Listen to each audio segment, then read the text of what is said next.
Hello વિદ્યાર્થી મિત્રો,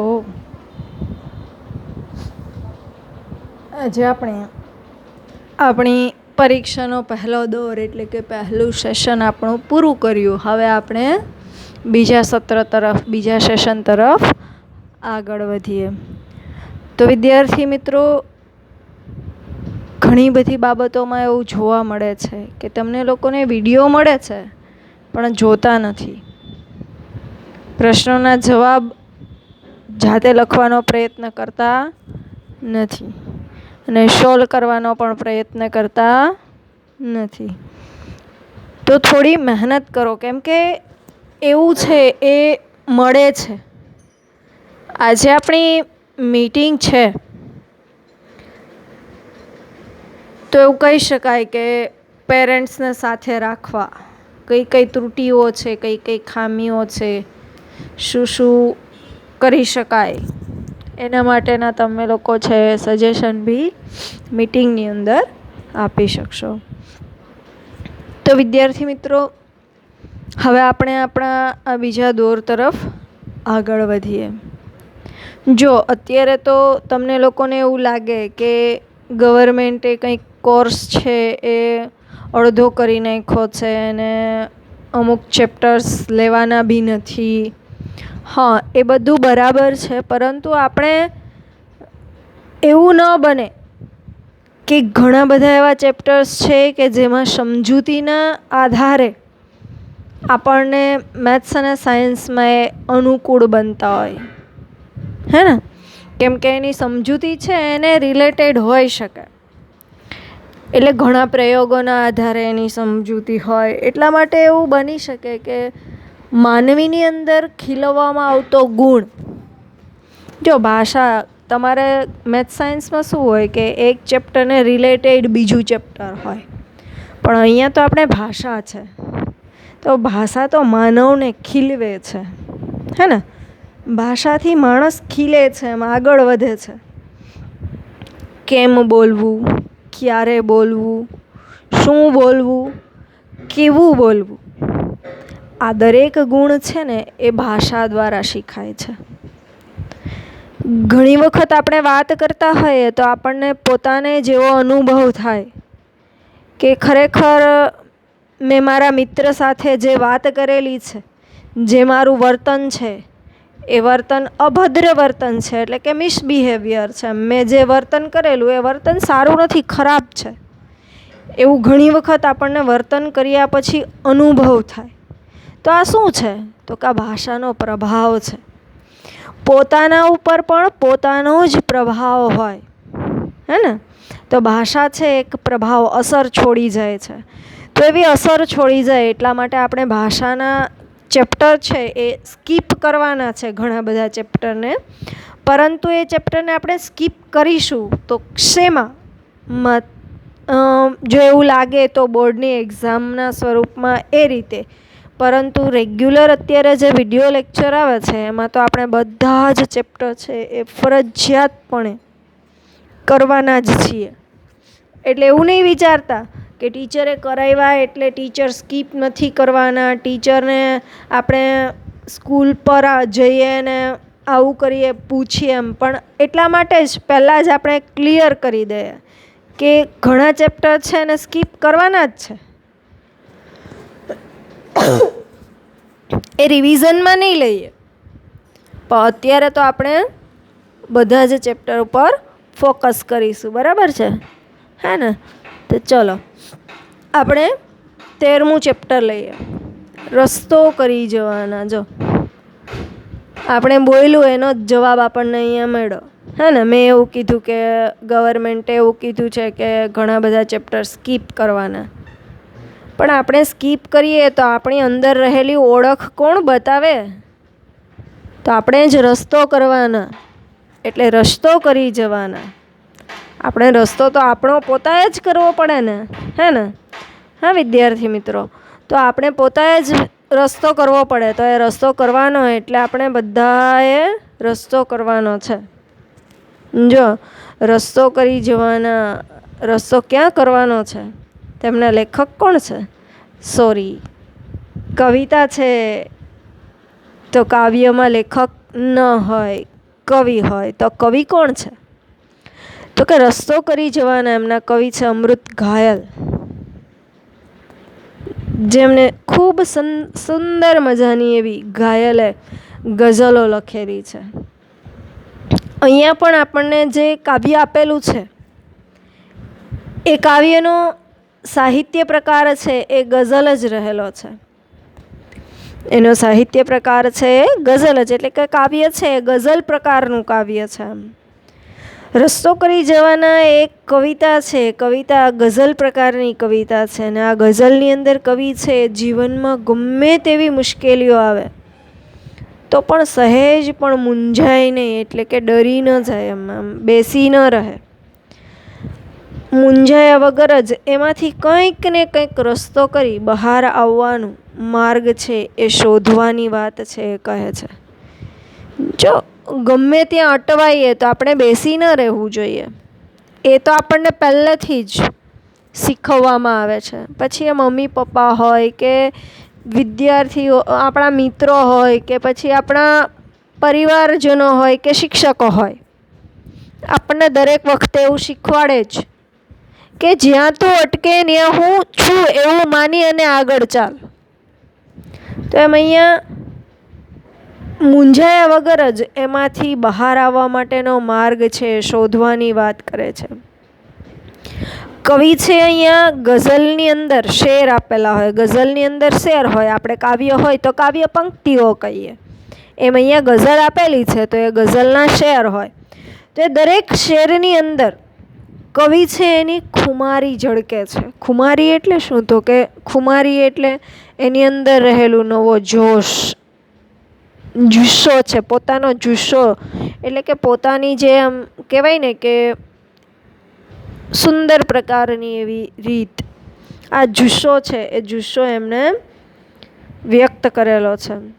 ઈશ્વરમાં શ્રદ્ધા હોય અને હૃદયમાં અડગ આત્મબળ હોય તો કોઈ પણ પરિસ્થિતિમાંથી ઉગરી જવાય છે. તો કે ઈશ્વરમાં શ્રદ્ધા હોય અને જો મનોબળ મજબૂત હોય ને તો ગમે તેવી પરિસ્થિતિમાંથી આપણે બહાર આવી શકીએ છીએ.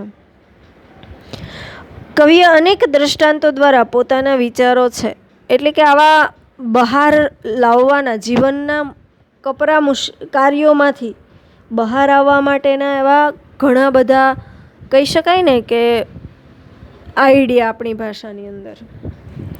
તો આવા દ્રષ્ટાંતો છે, ઉદાહરણો છે, એવા ઉદાહરણો એમને અહીંયા રજૂ કરેલા છે, વ્યક્ત કરેલા છે.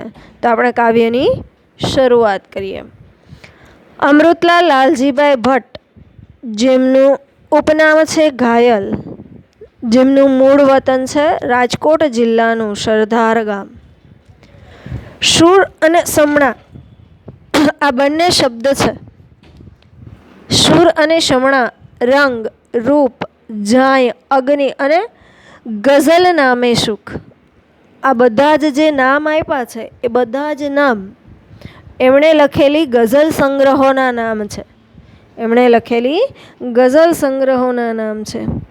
આઠો જામ ખુમારીમાં તેમની સમગ્ર કવિતાને પ્રકાશિત થઈ છે. તો કે આઠો જામ ખુમારી એ સંગ્રહની અંદર, એ સંગ્રહનું નામ છે અને એ સંગ્રહની અંદર એમણે લખેલી સમગ્ર, પછી એ ગઝલ હોય તો પણ ભલે, કવિતા હોય તો પણ ભલે, આવી દરેક પ્રકારની એમણે જે પ્રકારની અલગ અલગ કાવ્યો લખેલા છે, ઉર્મી કાવ્ય હોય, ગઝલ કાવ્ય હોય, ગીત કાવ્ય હોય, આવા દરેક પ્રકારના કાવ્યો છે એ કાવ્યો એમને એમની અંદર જોવા, એ સંગ્રહની આઠો જામ ખુમારી એ સંગ્રહની અંદર એ કાવ્યો જોવા મળે છે, પ્રકાશિત થયેલા છે.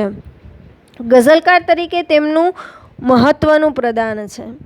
તેમણે રણજીતરામ સુવર્ણચંદ્રક એટલે કે જે ભાષા સાહિત્યની અંદર મળતો પુરસ્કાર, શ્રેષ્ઠ પુરસ્કાર છે એ શ્રેષ્ઠ રણજીતરામ સુવર્ણચંદ્રક પણ એમને પ્રાપ્ત થયેલો છે.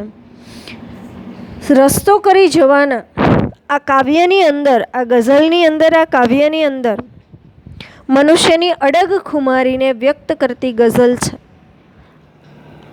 આની અંદર મનુષ્યમાં રહેલી જે અડગ, જે ક્યારેય ડગી ન શકે, એમ કહી શકાય ને કે પોતાના રસ્તા તરફથી નીચે ઉતરી ન જાય.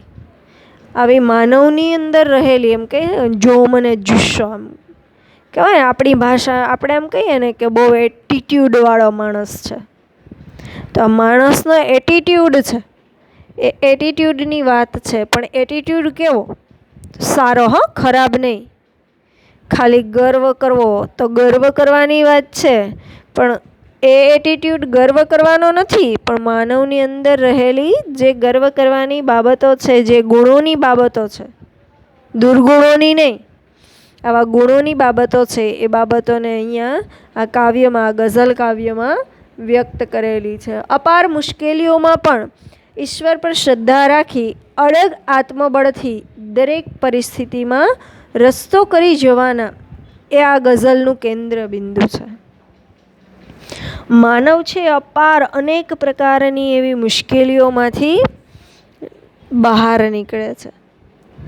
મુશ્કેલીઓ ઈશ્વર એને આપે જ છે, અને માણસ છે એ જ ઈશ્વર પર શ્રદ્ધા રાખે છે, વિશ્વાસ રાખે છે, અને પોતાના મજબૂત એવા, અડગ એટલે કે મજબૂત એવા મનોબળથી,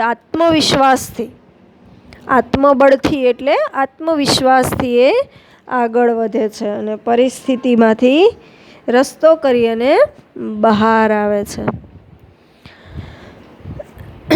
કવિ અમૃત ઘાયલ જુદા જુદા શેરોમાં અનેક દૃષ્ટાંતો દ્વારા કાળને પણ પડકાર આપે છે. જો એમણે દરેક ગઝલના શેરની અંદર, એટલે કે આપણી ભાષાની અંદર દરેક કાવ્ય પંક્તિની અંદર એણે અલગ અલગ એવા દૃષ્ટાંતો એટલે ઉદાહરણો આપેલા છે કે માણસ કેવી કેવી પરિસ્થિતિઓથી જજુમે છે, એમ કેવી કેવી પરિસ્થિતિઓનો પોતાના જીવનની અંદર મુશ્કેલીઓનો સામનો કરે છે, છતાં પણ તે ડરતો નથી. અને કાળ એટલે કે અહીં સમય લેવાનો છે, કોઈ ભૂતકાળ કે ભવિષ્યકાળ આવા સમયની વાત છે. તો અહીંયા કાળ એટલે સમય તો ભવિષ્ય જ કહી શકાય. ભવિષ્યને પણ એ પડકાર આપે છે. પડકાર આપવો એટલે સામું આમ એલાન કરવું, એ સામો પડકાર આપે છે. રસ્તો કરવો એ અહીં વિશિષ્ટ શબ્દ પ્રયોગ છે.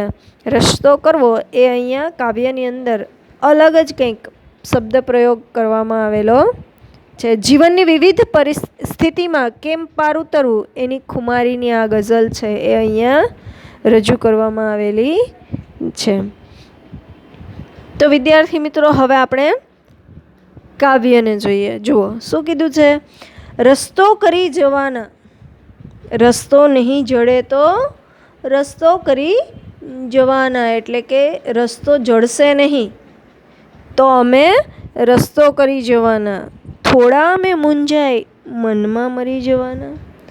એટલે અહીંયા કવિનો કહેવાનો તાત્પર્ય એ છે કે અમને રસ્તો નહીં મળે, એટલે કે જીવનની અંદર જીવનમાં સુખેથી જીવવાનો કોઈ માર્ગ ન જડે તો પણ ગમે તે કરીને અમે જીવનને શાંત રીતે જીવવાનો માર્ગ છે એ શોધી કાઢવાના.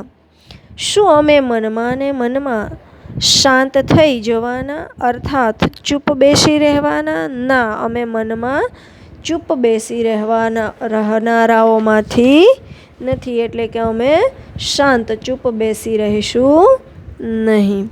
પછી આગળ બીજી પંક્તિમાં કહે છે, નિજ મસ્ત થઈ જીવન આ પૂરું કરી જવાના, બિંદુ મહી ડૂબીને સિંધુ તરી જવાના. તો કે નિજ મસ્ત થઈ, તો કે પોતાનામાં જ ગુલતાન બનીને, પોતાનામાં જ મસ્ત થઈને, અમે મસ્ત થવું એટલે મસ્તીમાં રહેવું, નિજ એટલે પોતાની જ મસ્તીમાં રહીને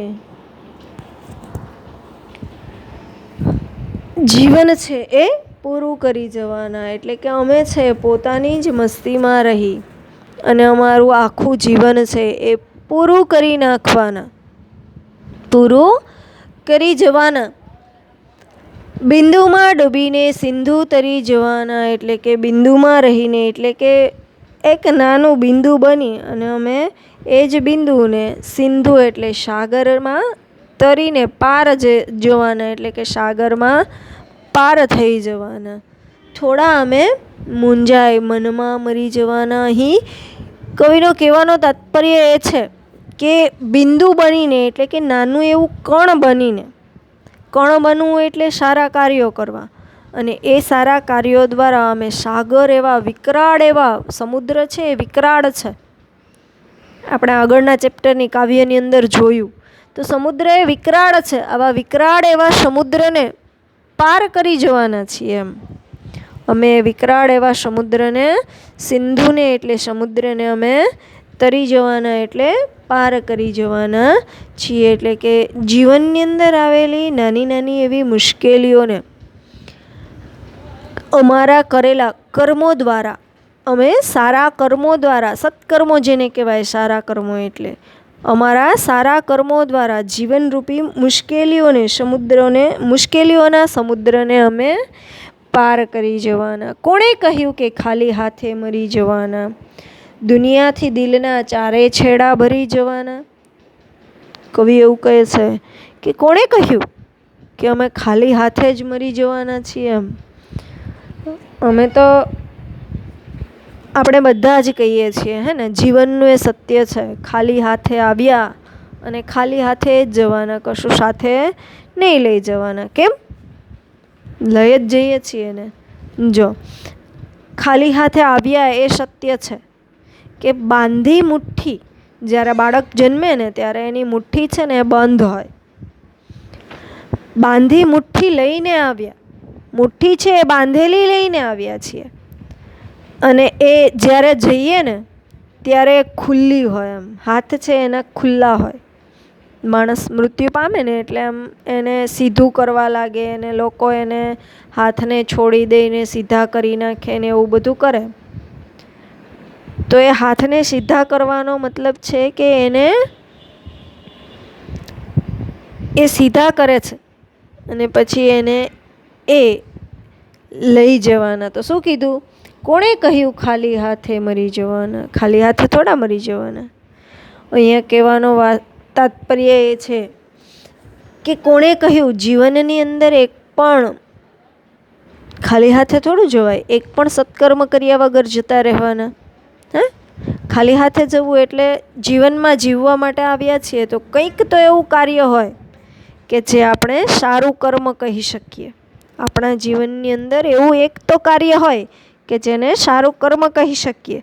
તો આવું સત્કર્મ કરીને અમે ખાલી હાથે નથી જવાના, અમે સારું કર્મ કરીને જવાના.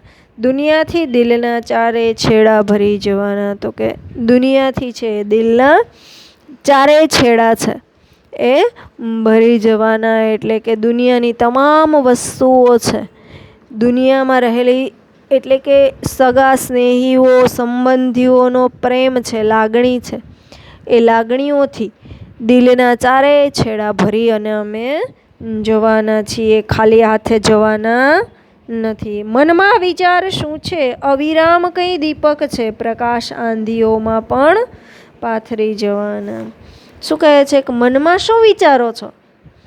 અનેક દીપક તો સદૈવ પ્રજ્વલિત છે, જીવનની આંધીઓમાં પણ એનો પ્રકાશ પાથરી જ જવાના છે. એટલે કે અવિરામ એટલે કે નિરંતર, સતત એવા જલનારા દીપક એટલે દીવાઓ છે. એ પોતાનો પ્રકાશ છે એ ગમે એવી આંધીઓ આવે એટલે કે વાવાઝોડું, સખત વાવાઝોડું આવે તો પણ એ અંધકાર ફેલાવતા નથી. એ જે દીવાઓ છે એ દીવાઓ તો જળતા જ રહે છે. એટલે કે આ કાવ્ય પંક્તિ દ્વારા કવિનો કહેવાનો તાત્પર્ય એ છે કે જીવનની અંદર ગમે તેવી કઠિન પરિસ્થિતિ આવે, પરંતુ વિચારરૂપી પ્રકાશ છે, મનનો વિચારરૂપી પ્રકાશ છે, એ વિચારરૂપી પ્રકાશના અજવાળાઓ છે, એ અજવાળાઓને તો પાથરીને જ જવાના. એક આત્મબળ અમારું દુઃખ માત્રની દવા છે, હર જખમને નજરથી ટાંકા ભરી જવાના. માત્ર એક અમારું આત્મબળ જ દરેક દુઃખોની, દુઃખ માત્રની દવા એટલે કે દરેક દુઃખની દવા શું છે? તો કે માનવની પોતાની અંદર રહેલું આત્મબળ, માનવની પોતાની અંદર રહેલું અમારું આત્મબળ જીવનના દરેક જખમને જે નજરથી ટાંકા ભરી જવાના. ટાંકા ભરવા એટલે અહીંયા ઘાવને રૂઝાવાની વાત કરે છે. ઘાવને રૂઝાવાની એટલે કે જે જખમ લાગેલા છે, હર જખમ એટલે હરેક ઘાવ પડેલા છે એ ઘાવને રૂઝાવી દેવાના છે. એટલે કે નજરથી, એટલે કે એવી અમી દ્રષ્ટિ વરસાવવાની છે કે એ તમારી માત્ર નજર પડે ને તો પણ એ ઘાવ છે એ રૂઝાઈ જાય. સમજો છો શું અમોને સ્વયં પ્રકાશ છીએ, દીપક નથી અમે કે ઠારિયા ઠરી જવાના. તો કે અમને સમજો છો શું તમે? અમે સ્વયં જ શું છીએ? પ્રકાશ છીએ. કંઈ અમે દીપક એટલે નાનો એવો દીવો નથી કે ફૂંક મારો કે ઠરી જઈએ. અમે માનવ છીએ એટલે મનુષ્ય એવું કહે છે કે અમને શું સમજો છો તમે? કે નાનો એવો દીવો કે ફૂંક મારે અને ઠારી જાય તો ઠરી જવાના. એમ તમે અમને શું સમજો છો? અમે તો સ્વયં જ શું છીએ? પ્રકાશ છીએ. કંઈ નાનો એવો દીવો નથી કે અમે બુઝાઈ જઈશું. અહીં કાળ કંઈ નથી ભયતું, થાય તે કરી લે. ઈશ્વર સમોધણી છે, થોડા મરી જવાના. જુઓ અહીંયા માનવે કાળ એટલે સમયને પણ કહી દીધું, તારાથી થાય કરી લે. કંઈ નથી ભય એટલે ડર. કંઈ તારાથી ભય નથી, ડર નથી. તારાથી સમય થાય તે કરી લે. ઈશ્વર સમોધણી છે. જો અહીંયા આ વાક્ય છે ને અત્યારની પરિસ્થિતિને આપણને ઉપયુક્ત છે. એમ આપણે અત્યારે જજુમી જ રહ્યા છીએ સમયની સાથે. મહામારી જે ફેલાયેલી છે એ મહામારીને આપણે અટકાવી શકવાના ચોક્કસ પ્રયત્નો કરીએ છીએ, પરંતુ એમાંથી બહાર ઉગરવા માટે આપણે સમયને શું આપેલું છે? આપણા ભવિષ્યને આપણે પડકાર આપેલો છે. અને એ પડકારથી આપણે એવું કહેલું છે એ સમયને કે ઈશ્વર સમોધણી, એટલે કે ઈશ્વર છે જ રાખવાવાળો. ઈશ્વર જીવાડનારો જ છે, રાખવાવાળો ઈશ્વર છે જ.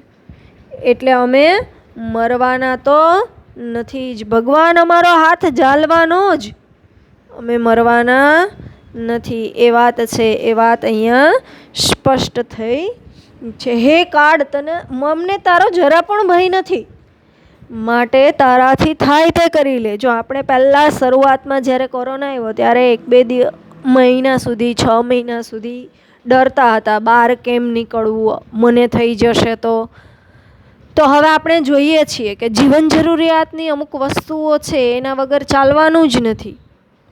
એટલે એ લેવા માટે આપણે બિંદાસથી બહાર નીકળીએ છીએ, હે ને? એટલે આપણે સમયને શું કહી દીધું? કાળને કે તારાથી થાય તે કરી લે.